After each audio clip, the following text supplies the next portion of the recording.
OK, donc maintenant qu'on a fait le tour de toutes les méthodes de résolution d'un système d'équations, il faut regarder quand est-ce qu'il y a les cas particuliers. Donc, des fois, il y a des cas où il va y avoir,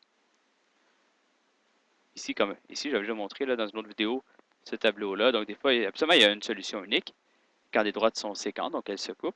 Mais il y a des fois, quand on va avoir un système d'équations formé de droites parallèles, alors si les droites sont parallèles, ben, il n'y a aucun point d'intersection, donc il va n'y avoir aucune solution à notre système d'équations. Puis des fois, ben, ça va être encore plus particulier parce que les droites vont être parallèles mais confondues. Donc, les droites sont une par-dessus l'autre tout simplement. Alors, ici, il y a une droite, puis on met l'autre droite par-dessus, étant donné qu'elles ont la même équation. Donc, j'ai une droite ici, puis j'en mets une autre par-dessus. Et là, quand les droites sont superposées comme ça, ben, en fait, tous les points qui sont sur la première droite vont être sur la deuxième, étant donné que les droites sont pareilles. Donc, il va y avoir une infinité de solutions.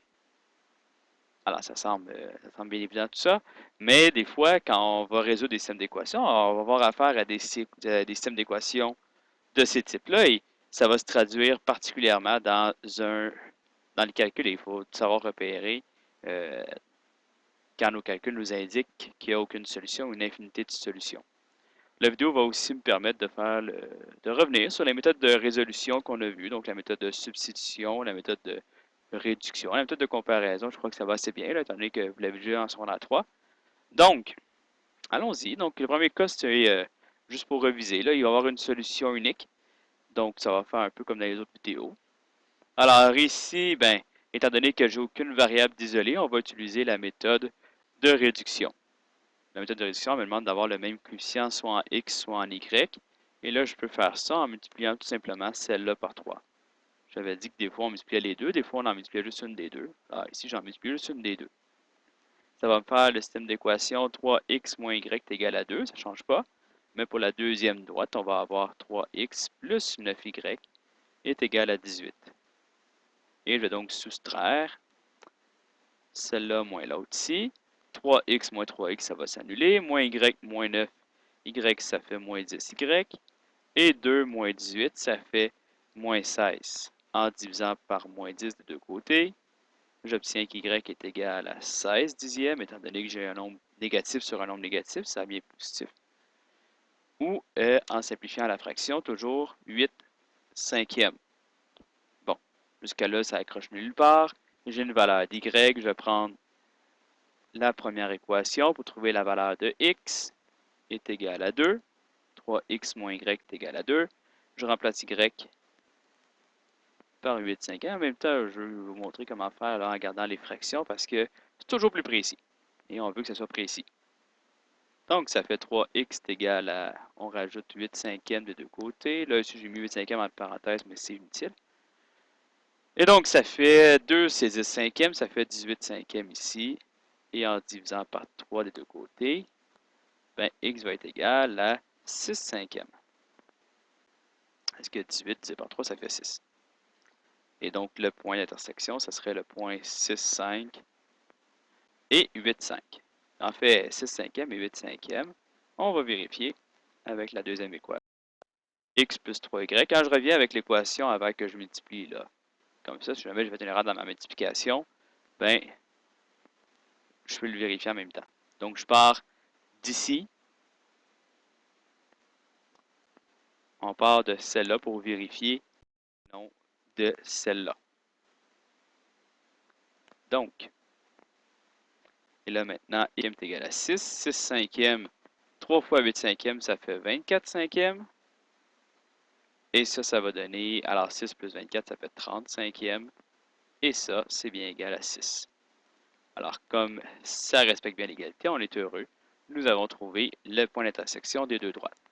Alors là, il y a une solution unique, donc un point d'intersection, une solution, on l'a trouvé. Il n'y a pas de problème, tout va bien. Maintenant, qu'est-ce qui arrive quand on a une infinité de solutions et qu'on essaie de résoudre algébriquement ce système d'équations-là? Donc, on se rappelle, on a deux droites superposées l'une par-dessus l'autre. Tous les points qui sont donc sur la première droite sont sur la deuxième.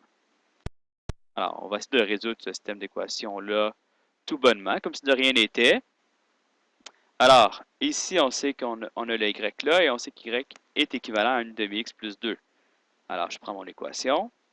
X moins 2 fois, et je remplace y par une demi-x plus 2. plus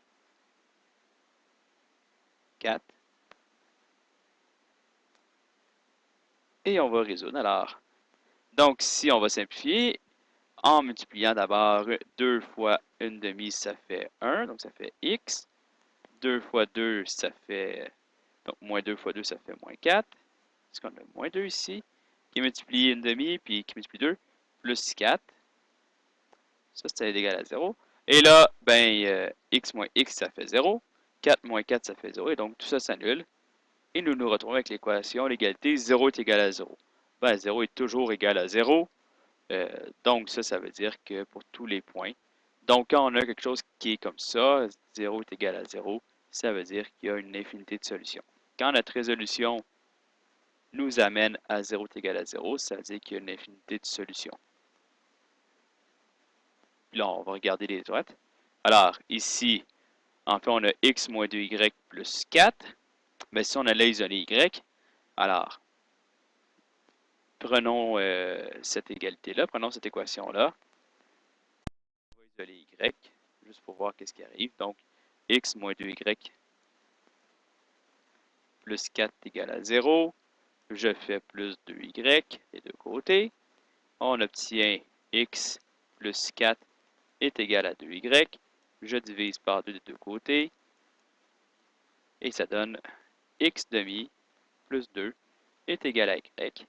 Et si on compare l'équation qu'on a obtenue en simplifiant la première équation, donc en isolant y dans la première équation, ben on se ramasse avec ce qu'on avait à la deuxième équation. Donc en fait, les deux équations sont équivalentes, c'est la même droite.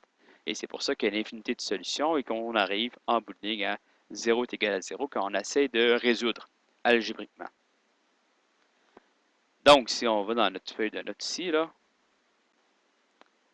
on a une infinité de solutions quand notre système d'équations donne 0 est égal à 0. Ça veut dire qu'il y a une infinité de solutions. Maintenant, regardons ce qui arrive algébriquement quand on essaie de résoudre un système d'équations qui n'a aucune solution étant donné que les droites sont parallèles. Alors, nous avons ce système d'équations-là composé de deux équations sous forme générale. On va multiplier la première par 5 pour avoir le même coefficient en x. Ça va donner 5x plus 10y plus 50 est égal à 0. Et la deuxième équation, c'était 5x plus 10y plus 5 est égal à 0. Je soustrais l'une de l'autre. 5x moins 5x, ça s'annule. Ça fait 0x. 10y moins 10y, ça fait 0y. 50 moins 5, ça fait 45. Et 0 moins 0, c'est égal à 0. Ça s'annule. Ça fait 45 est égal à 0. Les deux variables se sont annulées. Puis on a une fausse égalité. 45 n'est pas égal à 0. Alors, quand on a une fausse égalité, comme ça, avec deux nombres entiers, donc pas de variable, là, ben, ça veut dire qu'il n'y a aucune solution. Alors, si vos deux variables s'annulent et que ça donne 0 est égal à 0, c'est parce qu'il y a une infinité de solutions, alors que si ça donne une fausse égalité, comme 45 est égal à 0, ben, ça veut dire qu'il n'y a aucune solution. Donc ici, algébriquement, on se ramasse avec une fausse égalité. Une égalité qui ne marche pas entre deux nombres entiers. Ou deux nombres du cours, c'est pas juste des nombres entiers. Alors voilà, j'espère que c'est plus clair.